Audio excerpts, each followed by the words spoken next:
I'm just glad we made it work. All right, and it's Jason, correct? Okay. This is Jackie with your All Access interview with Jason here from To Write. Oh, I always get it wrong. Let's try it again. This is Jackie with your All Access interview with To Write Love on Her Arms, and I've got Jason here who's working South by So What here in Dallas. I'm familiar with the group's message, but tell all of those viewers out there a little bit more about the organization. Yeah, so we're a nonprofit movement that's dedicated to presenting hope and finding help for people that struggle with depression, addiction, self-injury, and suicide. And we also exist to invest money into treatment and recovery and just connect people to resources that are local to their area. Excellent. You recently, the organization, not you personally, but recently released a movie. Can you tell me some more about that? Yeah, so there was a movie that came out March 3rd. I know internationally it has some different release dates, but in the States, March 3rd. And it's based on the story of how we began, which was really just trying to tell the story of this one young girl named Renee. She struggled with depression, addiction, self-injury, and suicidal ideation.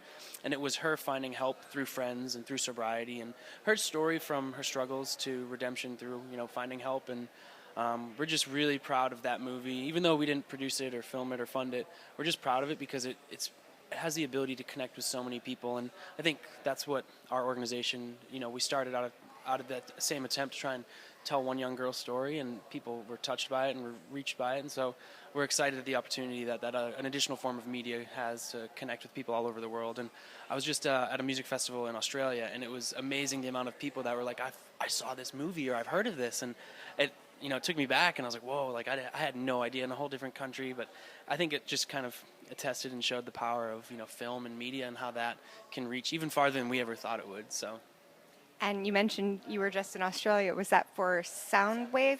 So you visit a lot of music festivals. Why is that important as a way to get your message across? Yeah, so the part of the story of how we began, and if you were to watch the movie or head to our website and read the Renee's story and our story, music was a very big influence in keeping her safe and I guess its ability to connect with people all over the world. And that's something that I'm always amazed by is we do festivals all over the world. We've done a bunch in Europe, Australia, New Zealand, and I'll watch these people that might not speak the language, but they're screaming the lyrics back at this band, and that connection, regardless of the demographic or geographic location, there's still the ability to connect on that level is something that we've always tried to utilize, to get our message across as well. And so music is a big part of our story, and it's always been just an incredible way to connect with people. And if you were to head outside today or any music festival, really, you'll see there's such an eclectic group of people, and it's an opportunity we can't pass up.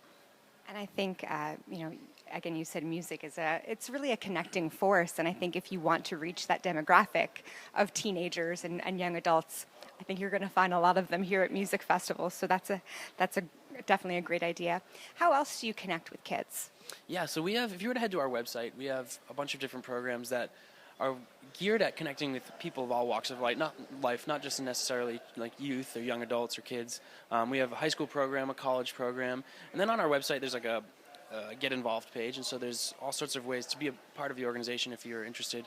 We do conferences all over the U.S. that are geared at trying to educate communities so that then they're able to address people that might be struggling better, and just a basic knowledge of the issues, because I think that's the biggest problem that we encounter and address is that the stigma is so heavy with these issues, partly because of the education isn't there and people aren't understanding with depression, addiction, self-injury, and suicide just isn't there. So we go into these communities and we'll educate people.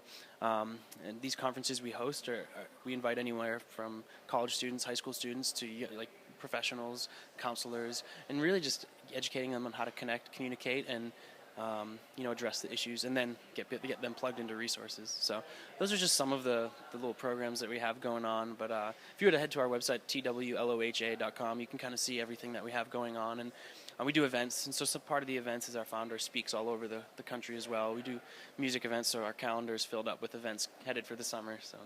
Excellent. Yeah, that website is very, very informative. I can't express that enough. So make sure you go online or go to a music festival, and you will definitely see a lot more from To Write Love on Her Arms. This is Jackie, thanks to All Access and In the Key of Change. And that's right. Yes. Thank you so much.